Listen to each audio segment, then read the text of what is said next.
2014 сенесі майасының әкесінде вефат еткенлердің қатарасы Одессада аныла. Бүгін Куликов мейданында шәрінің мерkezінде олған вақаларының 4-ші елігідір.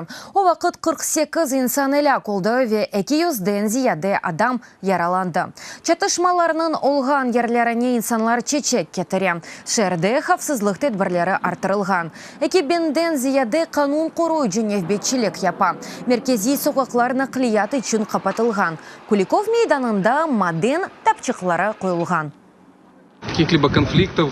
Насылдыр бұр зедиет, алышылмаған вазиет. Ясақ етілген шей тапылмады ве йоқады. Иш бұл әрекетлер бұтын тәдбірінің бітмесіне қадар девам етежек. Сат 3-тен сон, мұнда есас тәдбір Куликов майданында олajak. 6-дан сон шәр мерkezінде милletчи ве ватан первер тешкілятының юрошу кечерлежек.